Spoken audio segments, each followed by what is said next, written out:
this big loop that ultimately over time can result in those chronic lifestyle related diseases that we know and love, obesity, metabolic dysfunction, insulin sensitivity issues, insulin resistance.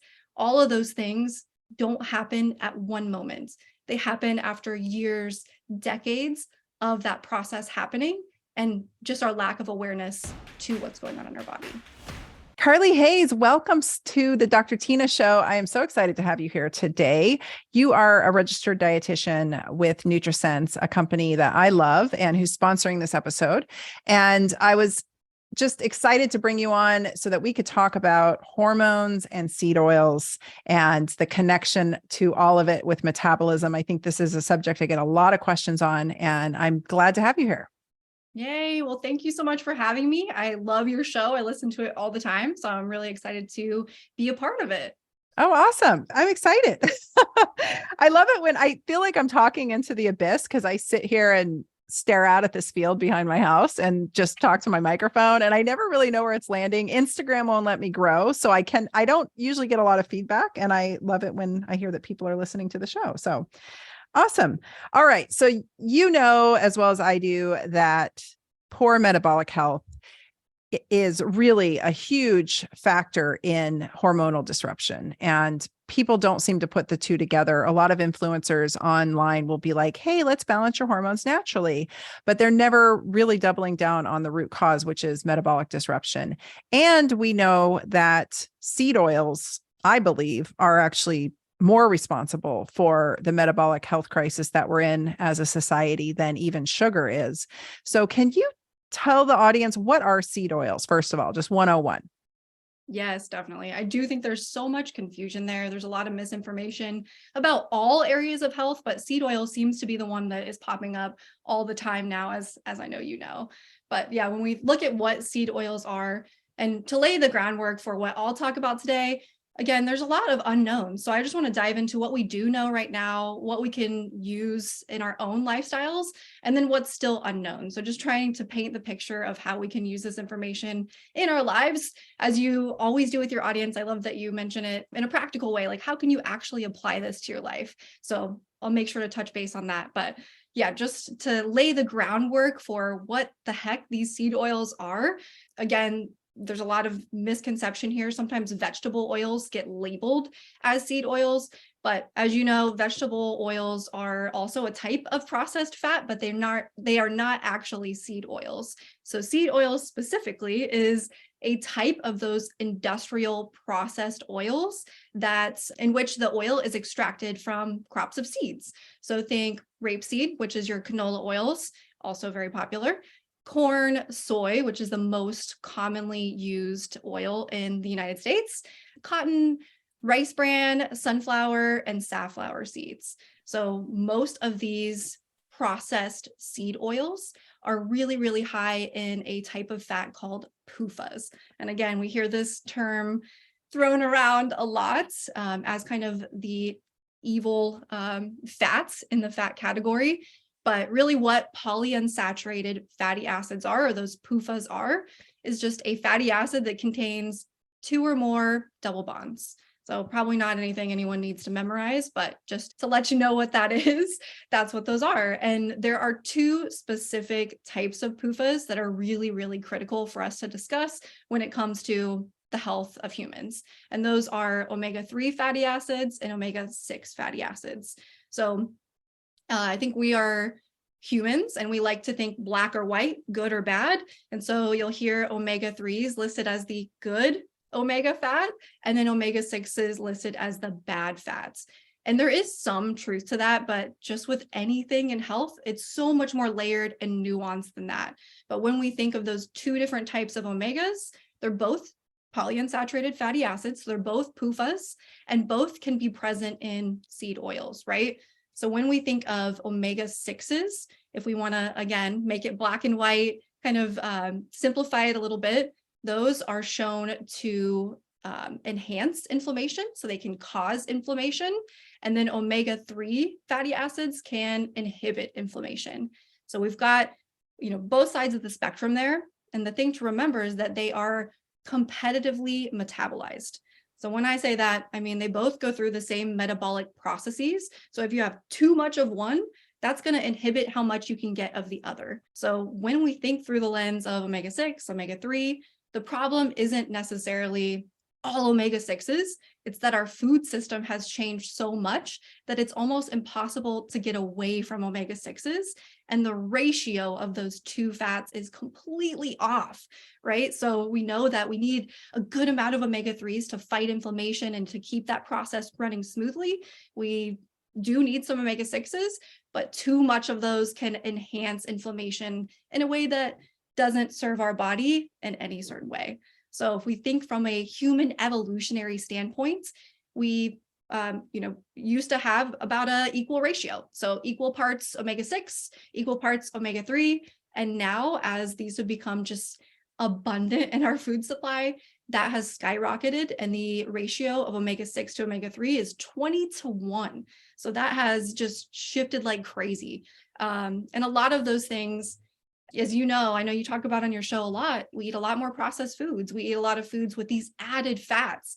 So when we think of omega-6s, those are also present in seeds, nuts, poultry, all these good like whole food things that we can consume kind of in moderation. But when they're present in these really concentrated, dense oil forms, it just becomes really tricky to keep that ratio where we want it to be. And ideally, there's a lot of debate about this, so I'm curious to hear your thoughts, but ideally we want that ratio below 4-1. So 4 parts omega-6 to 1 part omega-3. And the reality is we're just not getting that. So yeah, I love this. That was such a good summary. I'm going to back up and hit on some points and ask you too. So when we say vegetable oil, that's how we used to call it. I'm a grad of naturopathic medical school from like the early 2000s, right? So we referred to the omega-6s as vegetable oil. In reality, there aren't too many vegetables that give us oil, right? So we've got avocado, but that's a fruit. That's not really, and I think they make the oil from the seed, don't they? In general, just to clarify for the audience, and I'm not saying what you said was wrong at all, but in general, I ask people, because I get a lot of questions, well, what about this oil? What about that oil? And I get my DMs blow up on Instagram or, in my emails. I ask the person the question, did it come from a seed? Go look it up. If it came from a seed, it's a seed oil. Now, that said, avocado oil is one that I do believe comes from the seed. I might be wrong. It's generally considered a friendlier oil. But then there's the whole conspiracy around, is it even real or fake, right? There's like that whole, I'm sure you looked into that too. Like, is avocado even real? Is olive oil even real? A lot of it seems to be suspect on how real it is, depending on how you source it. So I don't want to split hairs on that with the audience, because people love to argue with me on this subject. So this is why I'm being really, really clear. And then I think of sesame seed oil. I just don't use a lot of it. I do like sesame seed oil. It's one that I like. And then of any oil that I would consider my favorites, I would say would be tallow from beef, coconut oil, which I don't know where they extract that from. Either it's the flesh or I guess it would be the flesh, right? That's all there is to it as far as a coconut goes. What I look for in my fats, more importantly, is I stay away from the ones you listed: corn, soy, canola. Canola is disgusting, you guys. It's like nobody should be consuming that. It's not actually safe for human consumption until they industrially process it, like you said. And then even then, I don't think it's safe for consumption. Sunflower oil, not as bad as some of the others. Safflower, I stay away from. But what I'm concerned about with my cooking oils is smoke point, really, when it comes down to it. So there is some question over whether olive oil can be cooked at higher heats or not. I'd love to hear what you think. I say use it cold, but if you're going to cook with it, we're not searing steaks with it at super high temperatures. And if we are cooking at high temperatures, I go with tallow or butter because I'm animal based. What are your thoughts on what the ones that are safe or generally considered better? How do you counsel people?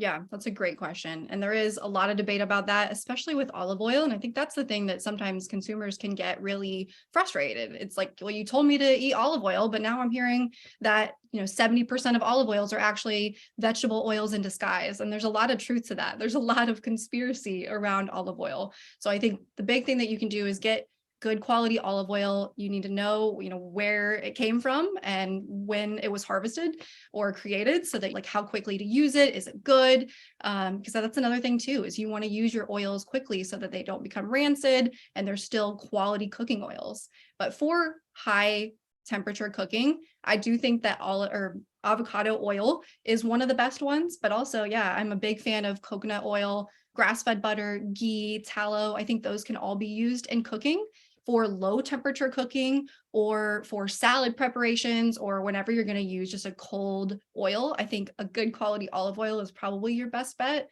But again, it's just finding out where that olive oil came from, making sure your fats are quality.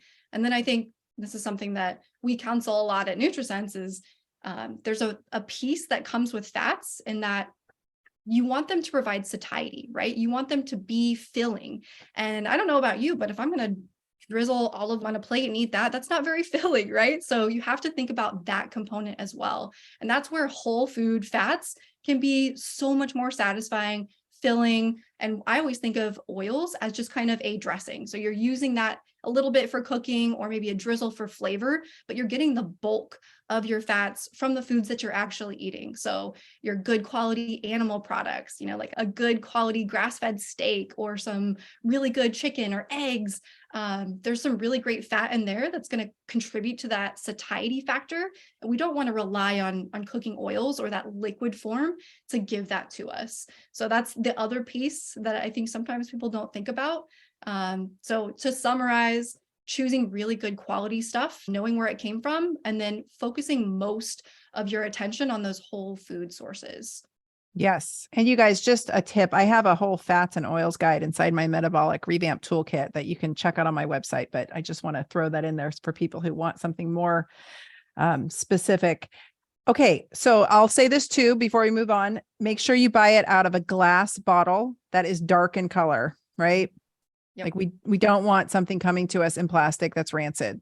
So glass, dark bottle, if you can. And I realize that like my husband still buys the giant tubs of coconut oil it breaks my heart, Carlee. He goes to Walgreens or Walmart or whatever and buys these giant tubs in plastic of coconut oil. And I'm like, I don't know if that's any good or if it's garbage. But then again, you can find really good coconut oil in big tubs at Costco and they're plastic. So that's a tough one. I just want to give everyone a pass. We got to do the best we can, especially with the current situation we're in, like with the recession and all that. So do what you can, but ideally glass dark bottles so that things don't go rancid, because the light actually shifts the oil to a more rancid state, which we don't want. And you're right. Eat it fast, eat it up quickly. Because if you let it sit in the cupboard for too long, even in a dark glass bottle, it will go rancid. And so do the smell test. I don't know about you, Carlee. I can pretty readily smell rancidity in oil, but my husband can't. Have you found that with clients at all, that's a thing? My husband can't as well. So I'll notice and be like, oh, this oil is bad. And he's been using it for weeks. No hint of that. Right. So I think some people just have like a better sense of that. I remember in my dietetic internship, we actually went to I think it was the USDA, and we saw them doing fat test of like frying different things. And I walked in and immediately was like, this fat is rancid. Like you could smell it. But some people were like, I don't know what you're talking about. So I think there is, some people are a little bit more sensitive and observant to that. And other people, they could be eating a rancid fat for years and probably not even notice. Oh, what a disaster. I can even tell when my husband's hit too high a smoke point on something, when it's gone too far in the middle of cooking. I'm like, yo, take it off the heat right now. And he's like, I don't know what's wrong. And so I don't know, maybe that's just our feminine ability to sense danger. Right. Just a little bit more observant with all things, including cooking oils. So. Yes.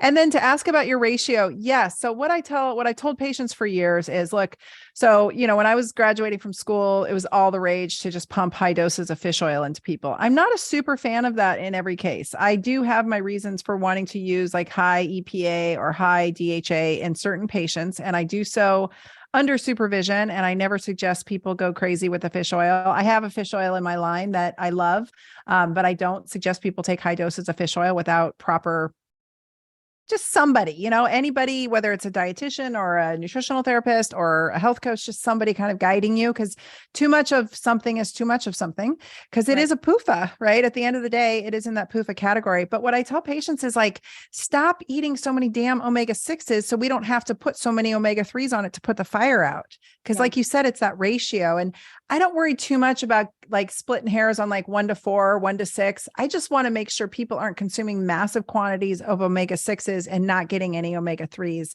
And then even we want some omega-9s in there. We don't have to get into that, but like having a ratio, because your cellular membranes is really what we're talking about here. They're fluid fat layers, bilipid fat layers, and they require 3, 6, and 9 to be fluid. And so taking too many of an omega-3 can actually start to make your cellular membranes stiffer. And taking omega-6s turns your cellular membranes into garbage.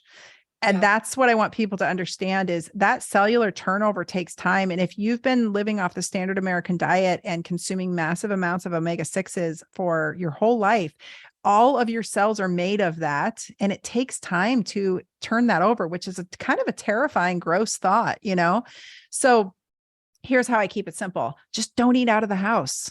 Stop as much as you can. Stop eating outside the house, because the one factor you cannot control, you can get it gluten-free, you can get it dairy-free, you can make all these dietary recommendations to the waiter, but the one factor you cannot control is the crappy oils that most restaurants use to cook. So I just try to eat at home, and I try to be cognizant of my 3 to 6. Like if I'm pounding 6s, I'm adding some 3s. That's about as complicated as I try to make it. Exactly. And I think you bring up a good point, is that a lot of times when we're counseling people or talking about this, they think it's all or nothing, right? I have to change up everything, or I have to switch all these fats. But really the beauty and where you're going to find the most success is when you embrace that gray area. Because if you are just following the standard American diet, like most people are, it's not going to get you anywhere. You will end up in that metabolic health state that you don't want to be in. So it's really these small little shifts that you can make every single day, and just gradually making those better, more smarter choices, and being cognizant of the things that you do have control over, that can really help that ratio and make sure that you are supporting the optimal balance. So I'm with you. I'm not going to get my ratio tested very often. Maybe I'm curious every now and again, but I think for the average person, it's just bringing awareness. There's so many things in our pantry that are really full of omega-6, linoleic acid, that we have no idea about, things that you don't even think of. There's been a lot of, attention drawn to those commercial nut butters. And now we have like natural nut butters that are better options. But what about, creamers, coffee creamers, even if it's unflavored? Usually a seed oil is the second ingredient in there. And I think an average consumer is going to think, well, this is just cream and sugar, right? I'm doing the right thing by choosing something that's unsweetened, from this specific brand. But when you really start to look and see, all of these seed oils are all around us. And it just takes that awareness piece and that slow modification of the things that you're doing every day that can make a huge difference. So there's so many good, products now that have that swap, and maybe use avocado oil or those other more metabolically health friendly oils that you can choose from. But the first step is awareness. Yes. And I would say just simplify your food, guys. Like just really simplify it. Like it's amazing when you come and look at my refrigerator, it looks like there's nothing in there, because we eat so simply. And if we are using condiments, they come from either like Primal Kitchens or a company that we know is not using any seed oils, right? They're using avocado oil, but we just eat really simply. I mean, I think the biggest shift I saw with patients, and you probably deal with it more, but they're like, why are we putting creamer in our coffee? Like, why aren't we just using either a dairy creamer or a little butter or nothing? Like, why is everything so dressed up? Why are there so many processed foods in the cupboard and in the refrigerator? Like, just don't buy it. Yep. Just make it simple and get yourself down. My rules with food labels is, for one, be able to read it. If you can't identify an ingredient, you probably shouldn't consume it. Number 2, 5 ingredients or less is generally my standard rule. And whatever's listed first on the list is what it's highest in. So go look at your oat milk, guys. You'll be terrified. It's super gross. And I would never put that in my mouth. And I'm not trying to be elitist. Like, it's just garbage. And I made a commitment to myself a long time ago. I'm not eating garbage. My mouth is not a garbage can. So I just have simplified my food to down to the bare minimum. Another reason I did this, to be totally honest, is because when they were talking about the recessions happening, food's getting really expensive, really, really expensive, especially depending on where you live. That maybe there's shortages of some things. I just got good at not eating processed foods. Like Right. it's really that simple. So I know that a lot of people want the swap out, and probably in your line of business, people really find that comforting, but I'm pretty hardcore. I'm like, just don't freaking eat it. Just get it out. Get yourself down to like what I eat beef, I eat blueberries, I eat things with 1 or 2 ingredients in them, right? Like just what they are, how they either like the most processing was the fact that it got fermented or it got cultured. I try to keep things really simple because that way I don't have to play a guessing game. The reason I say this is I went out the other night with my husband. We never go out to eat anymore. And I had Thai food, and man, did I feel rotten the next day. And my face was so swollen. And I know it was because all of it was cooked in these nasty seed oils that I never consume. And I used to think when I was out that my gut issues were due to maybe gluten contamination or whatever. But what I found that is pertinent to this conversation is that it was always the damn dressings. It's always the dressings or the sauces that get me. And I think it's the seed oils in the dressings and sauces. They create so much inflammation in my body and in my gut and in my face, which will get us to the hormone conversation in a second. But it's, ask them to cook you some beef in butter.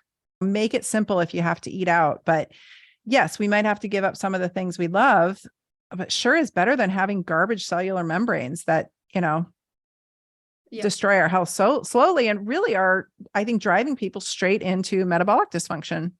Yeah, I couldn't agree more. And I think that's one of the best strategies you can do is focus on ingredients, focus on one single ingredient, and then learn some simple cooking strategies that help you turn that ingredient into something that's appealing for you and your family. I think when you're not used to that, that can be a really, really hard transition. So slowly maybe shifting some of the products that you can shift or that you're including more often in your diet. And then keeping it simple, focusing on ingredients. I always joke with my friends that I grew up in an ingredient household. We didn't have snack foods, we had ingredients. So if you wanted to make something, you had to actually whip something up, put something together. And that's where I think working with someone that can maybe help you along those lines can really help you there. But when we think about processing, you kind of mentioned this, but processing of seed oils. Have you seen the video of that actually happening? If your listeners have not watched this, go to YouTube now, watch how they make canola oil. It will change your life. I think one of the things that in our food system, we're so sheltered from how things are made, right? We go to the store, we see beef on a plate and we buy that. So we don't see how that animal was harvested. We're so disconnected from the processing of our foods that it becomes easy to accept when things aren't right. And seed oils is a really great example of that. So if you ever, when you look at the video, you'll see that they'll take those seed oils or those seeds, those specific seeds, and they will grind them into what's called a seed cake. And then they wash it in a solvent, usually hexane, which if that doesn't scare you in itself, watch the video, but they will use this solvent to kind of extract that oil from the seed. And then they refine it, bleach it, process it, and bottle it. So when you hear all of those things and you see how it's made, it becomes something different entirely. It's not just this thing that you buy at the store and you use for your family. Now you can see that this is a very artificially made product and why it could be so harmful when we're trying to reduce processed foods in general. Oh, canola oil, so gross. Oh, canola oil is rapeseed oil, like you said. And rapeseed, canola is an acronym. It's not even like an actual type of plant. Rapeseed is the plant. Canola oil is Canadian oil low acid. That's where the acronym came from. And I don't have the story exactly straight. I'm not sure. But from what I understood, they had an excessive amount of it up in Canada growing, and it's a weed. And it's got racinic acid in it, which is not, am I right? And it's not fit for human consumption. It's poisonous. So through this excessive processing system, they turned it into something that they considered edible. And so this is where we're at. And I have no idea why. I'm sure there's all kinds of stories. And I know I've read some of them about why it is now standard in our food supply, but it's cheap, it's plentiful, and it's disgusting. And it's really doing a number. If you look at graphs of the introduction of these oils into, I'm old. Okay. So I'm almost 50 and I'm old enough to remember when this happened. Back when I was a kid, everybody ate lard. They ate, my mom would cook bacon and then use the fat to cook with later.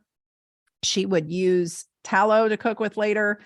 Basically like you cook up your beef and you leave the fat in the pan and then you use that to cook with, right? It's really simple.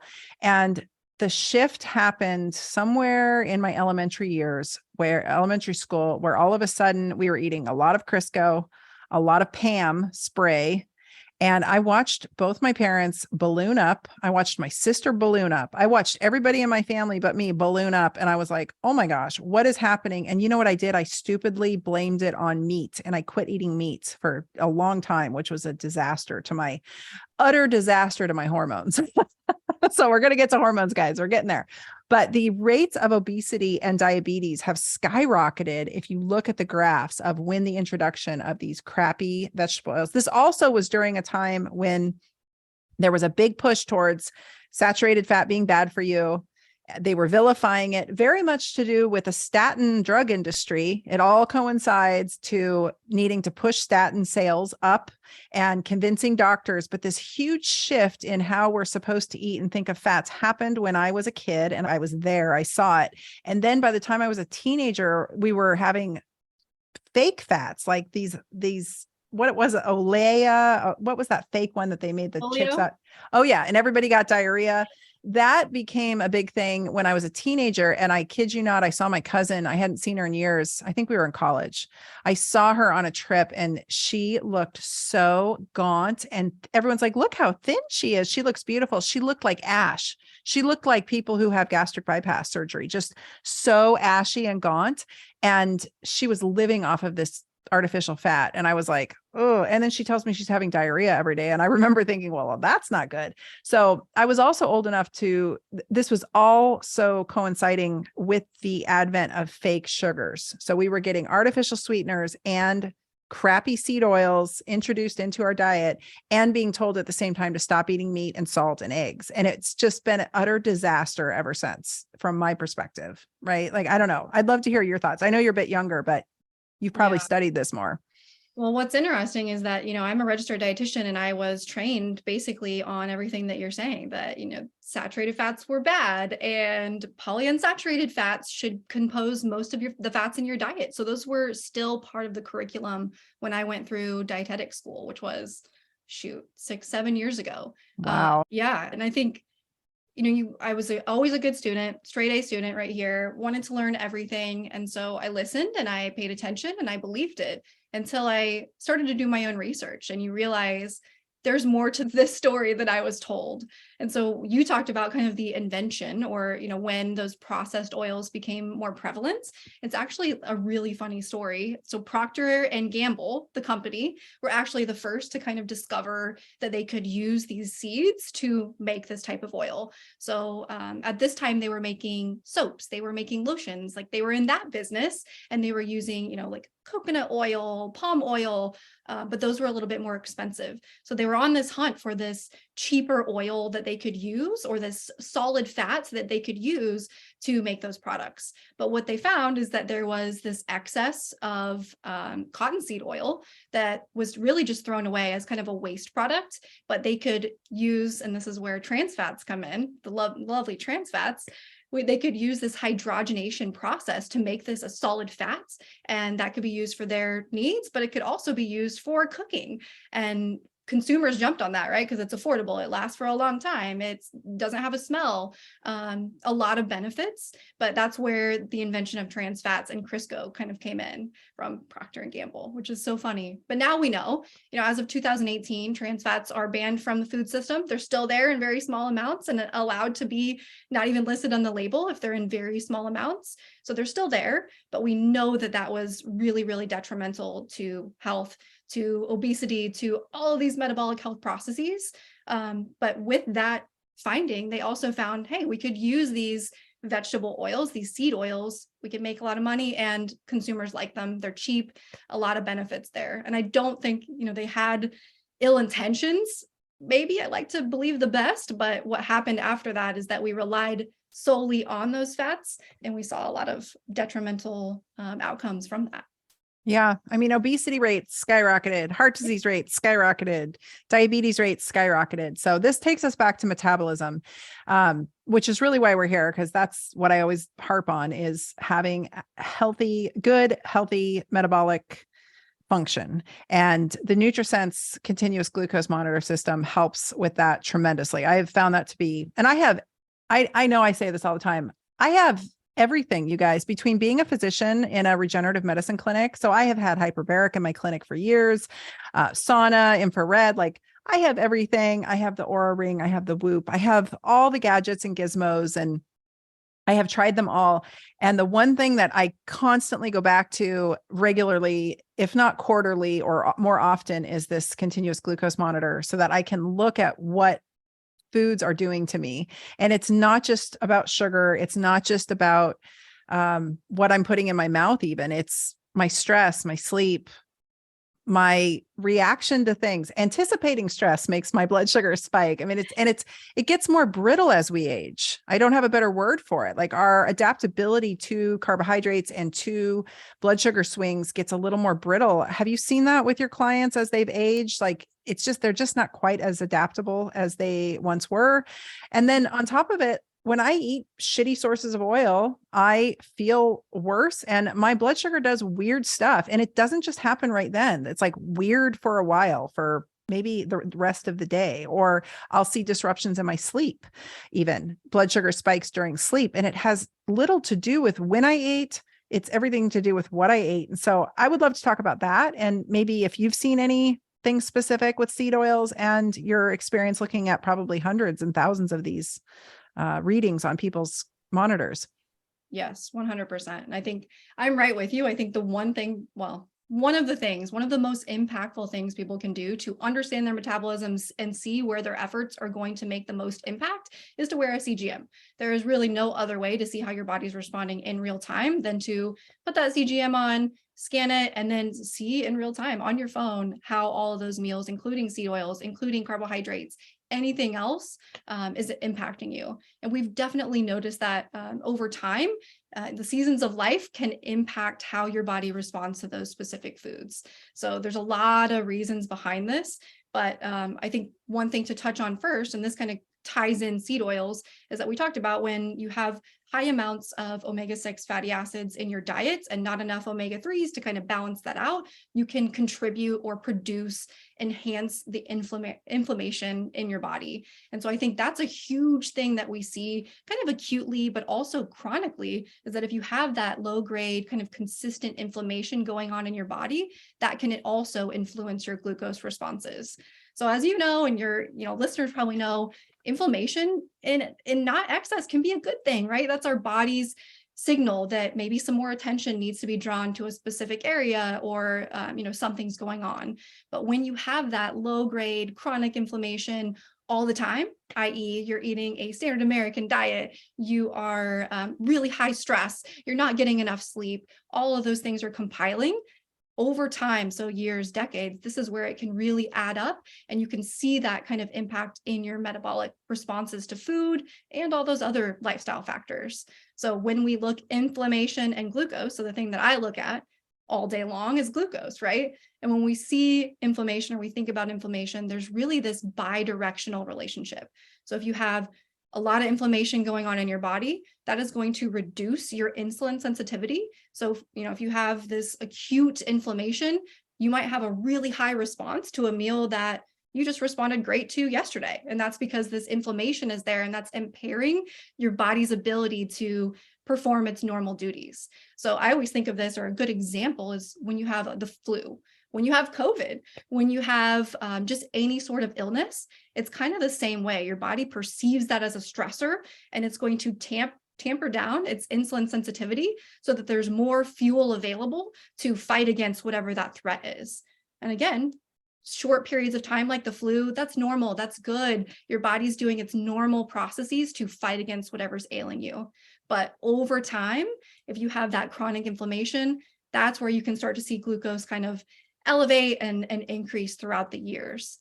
And then on the other side, if you have high glucose, so all the time your blood sugar is high, maybe you're eating poorly, you're not managing your stress, you're not sleeping well, any of those factors are happening over time for a long period of time, that is also pro-inflammatory.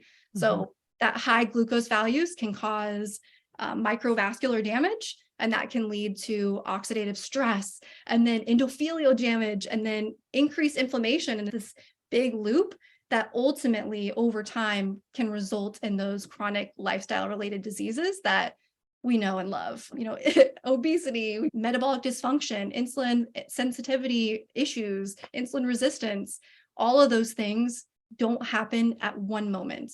They happen after years, decades of that process happening, and just our lack of awareness to what's going on in our body.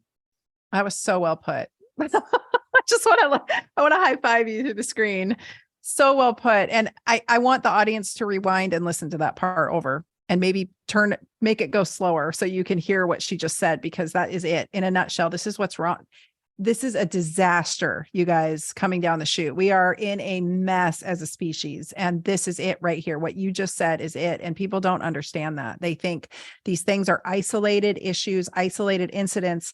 Going back to cardiovascular issues, the insides of your vessels, that's called the endothelium, there is a glycocalyx there, which is, I like to think of it as like it's a structured water, but not to complicate it. Think of it like a forest, like a lush forest. And I did a whole episode with Dr. Lauren Latanza on this back. I'll post the episode here in the show notes, but she talks about this at length. Anyway, think of this glycocalyx.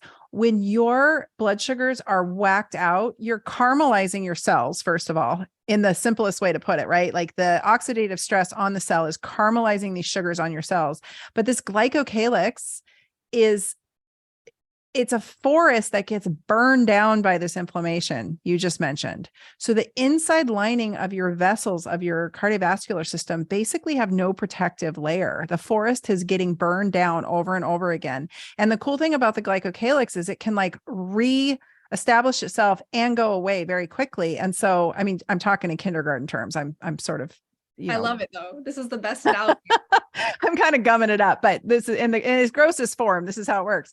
So this is what I think about is like, am I going to put this thing in my mouth that's going to burn down my glycocalyx in my forest inside my vessels? That's literally where I'm at. I walk into Starbucks. I'm starving. I hate Starbucks, by the way, but if I'm starving and that's the only thing on the road trip and I go in there, I look at everything in the counter, the little glass case, and I'm like, all of this is going to burn up my glycocalyx. And that slow, low burn, that 90, I think in 2018, a study came out saying that 94% of US adults had busted metabolic health, busted cardiometabolic health.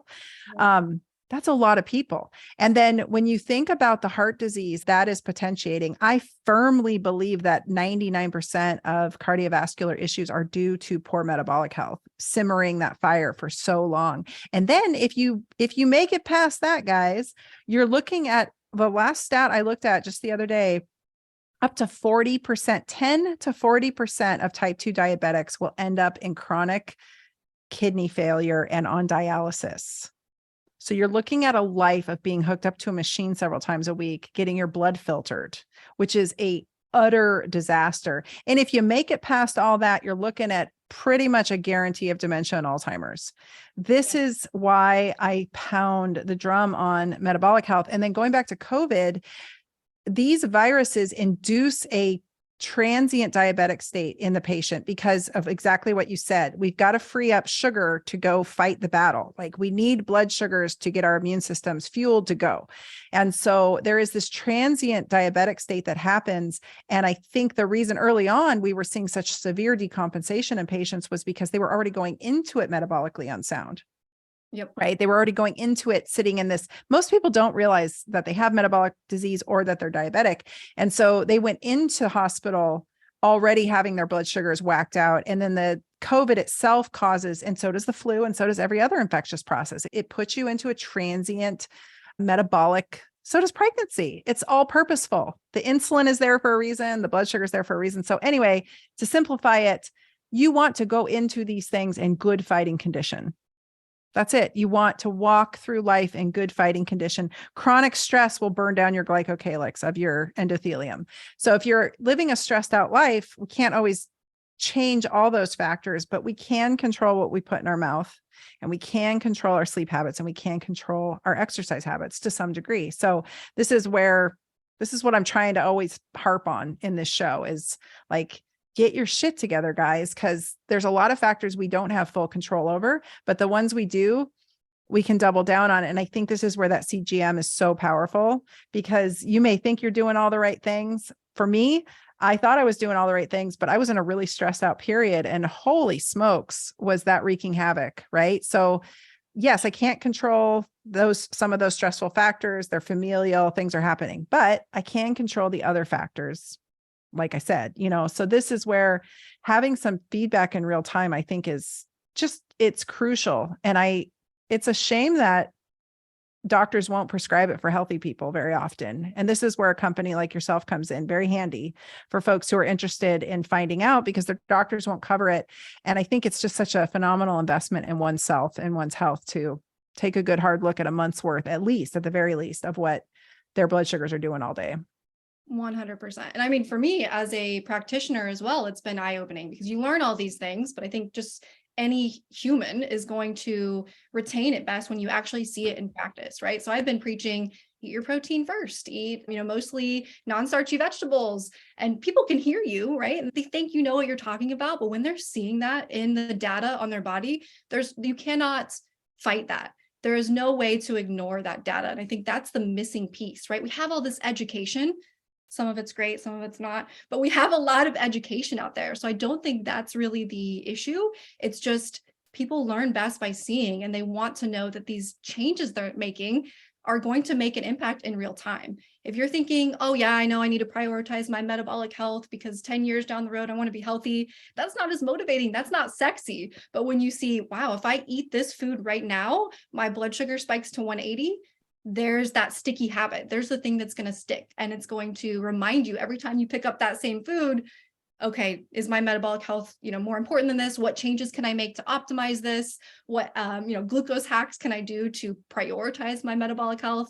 And that's, I think, the beautiful thing about that real-time data is that you have the power back in your hands. Yes. You mentioned a lot of this stuff is in your control, but there's a lot of, I think, misunderstanding about that. People think, well, I already have this, so I guess I'm just here. You know what I mean? Just as my lot in life. But we know that 80% of those chronic lifestyle related diseases that you've mentioned can be prevented or at least delayed if you act early enough.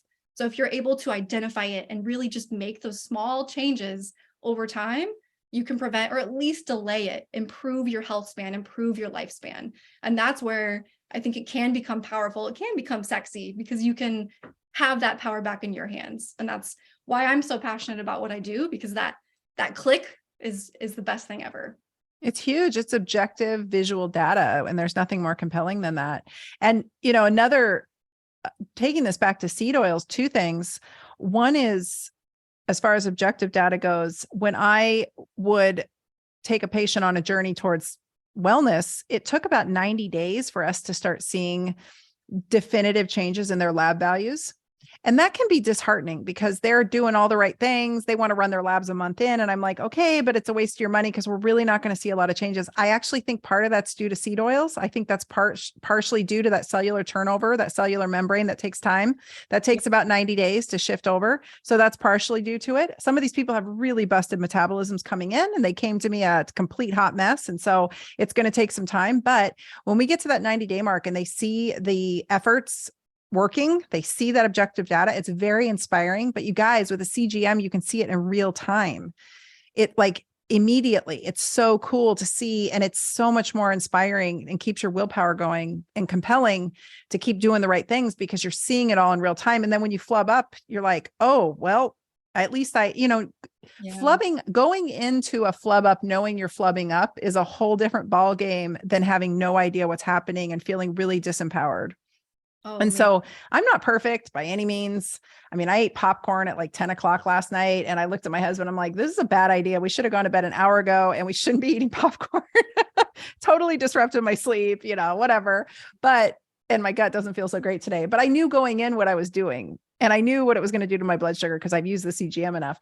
Point being, when you're empowered and you make decisions, at least you're making an educated decision around something instead of not having any clue and feeling really, really just like leaving it to the ethers or to God or what, I saw a meme. People get mad at me about this meme, but it's a meme. It's Jesus. And he's like, Karen, this is not in God's hands. You've got type 2 diabetes. You need to get it together. Like you need to make some changes, lady. And I that's the truth, right? That's where we're at. And so having a monitor that really gives you that real-time data, I think can be very, very compelling to continue to make the right decisions along the way. And then the second thing I wanted to ask you about was, I don't know if you made the reel. You guys have such a great Instagram. I love it's so educational, and everybody go follow NutriSense on Instagram. It's really, I learned so much there, or it helps solidify, the knowledge base I have, and makes, sometimes puts it in different terms that I think are more understandable for people. Anyway, there was one on there about eating fat with carbohydrate. And so I was always trained that you want to eat fat with carbohydrate because it will keep the spike lower, because the carbohydrate won't cause such a blood sugar spike. But in this reel, was that you who did this, or was it I can't remember who made that reel. Someone else, but I know exactly what you're talking about. Yeah. So she said that the fat with the carbohydrate kept the spike up for longer. And so I wanted to talk to you about that because we're talking about fats. And is this because maybe they were using a crappy kind of fat, or because would that happen as much with like a tallow or a butter or a ghee? Yeah. That's a great question. And I'm glad you brought that up. But I was always trained that too. And I do think there's a lot of truth to that. So we know that carbohydrates are our quickest digesting macronutrient, right? We have an enzyme in our mouth that before you even swallow it, your body's processing that. And that's why if you ever get low blood sugar, if you're hangry, that's the thing you crave. You're not craving, tallow. You're craving a dense carbohydrate source because your body's telling you need to get your blood sugar up quickly, and we can process that into blood sugar more rapidly. But when we add a fat is our slowest digesting macronutrient. So that digestion doesn't happen until much later in the digestive process. So by pairing those things, you can blunt that spike and slow down the response. But there's a couple caveats there. So because fat is slower to digest, sometimes it can take too long for that glucose curve to return back to normal. So just to lay the groundwork there, when we're looking at a glucose response to food, there are three main things we're looking at. We want to keep it below a certain peak, and that varies from person to person. There's been a lot of evidence that shows staying below 140 is ideal. Some people prefer to keep it below 120. I think there's some individuality there. But you want to keep that peak low and controlled. And again, those high peaks can contribute to inflammation, and which we don't want. You also want a small shift in glucose. So what that means is you're going to start out at a certain glucose value, and then when you eat, it's normal, your glucose is going to increase. That's what we want to happen. But the degree of that shift can tell you a lot about your metabolic health and whether that food was a good food for you or not. If you have a huge shift, that can cause your energy levels to be disrupted. That can cause you to crash really quickly. And also that contributes to more variability in your glucose. And that is one of the biggest predictors for cardiovascular disease risk. So we want to keep these small little shifts. And that's where adding a fat can really help kind of reduce that shift. So in that case, it can be really helpful.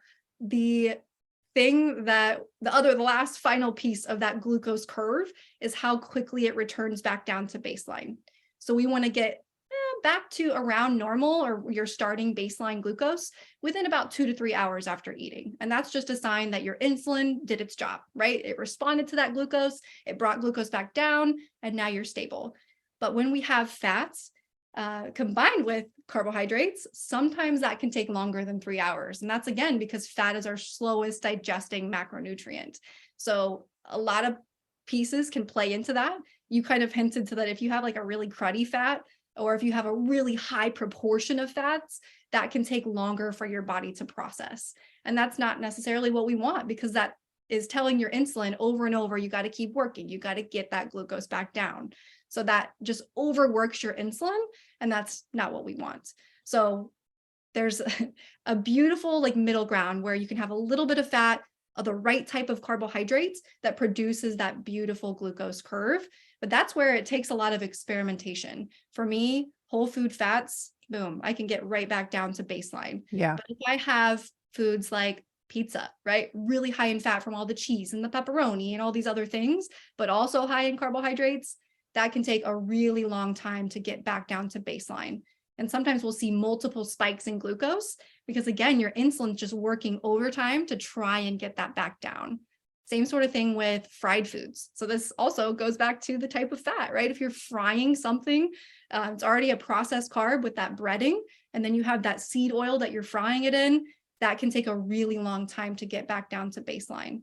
So to sum it up, yes, I think the type of fat that you're choosing matters, but also every single person is going to have a different perfect ratio that they can process well. For me, it's a little bit of fat, so like a dollop of peanut butter or maybe an egg with my carbohydrates really helps keep it aligned, but that's going to look differently for everyone.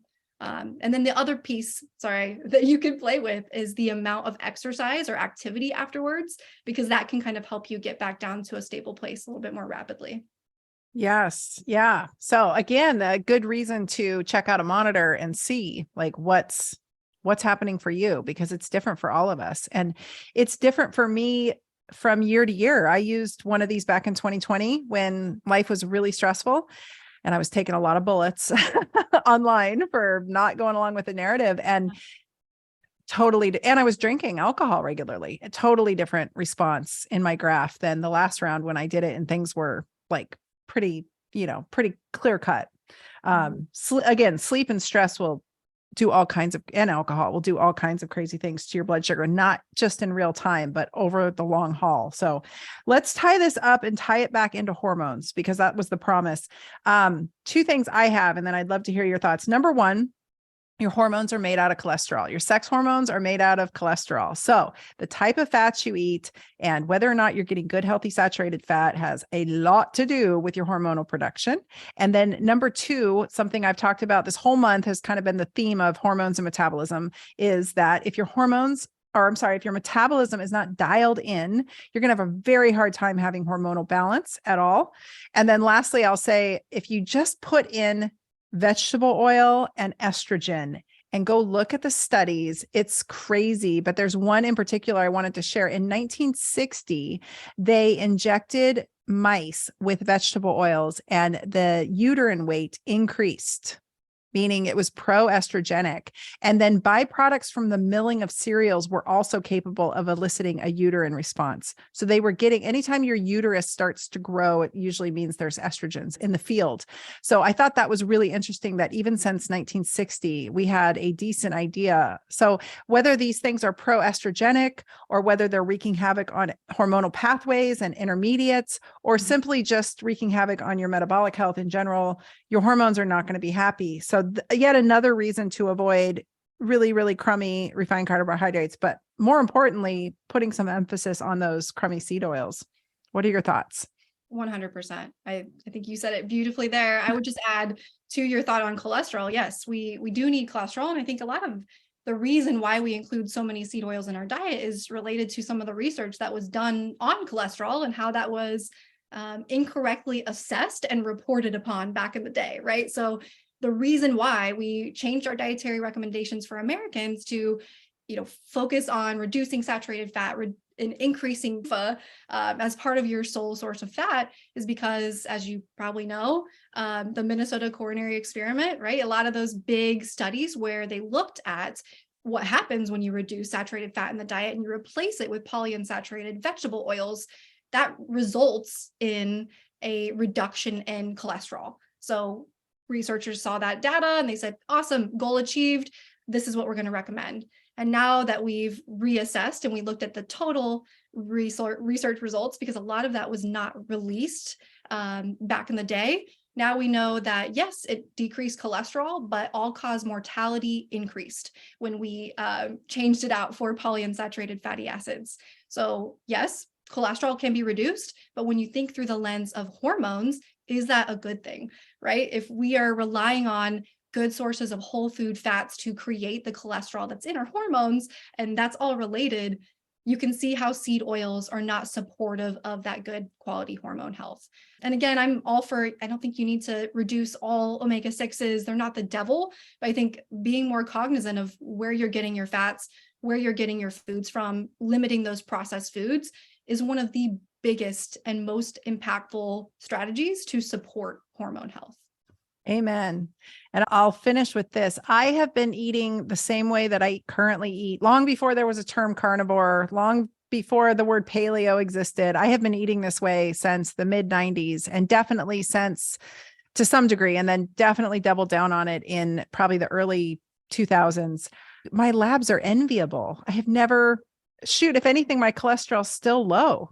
And we've had data since 2015. I mean, we've had very clear-cut data since 2015 that cholesterol and saturated fat is not the enemy. And I'm sorry for all the listeners, if your doctor did not get the memo, or if you didn't get the memo, but since 2015, we have known the freaking American Medical Association came out and agreed that saturated fat and cholesterol is not the enemy from meat sources. And we have so much data coming out currently that meat is not the enemy. So I am living proof. I know I'm not the only one. I've got lots of patients as well. But if you want a good, nice, balanced blood sugar throughout the day, getting adequate protein, in my experience, specifically from beef, has made a huge difference, or ruminant animals in general has made a huge difference.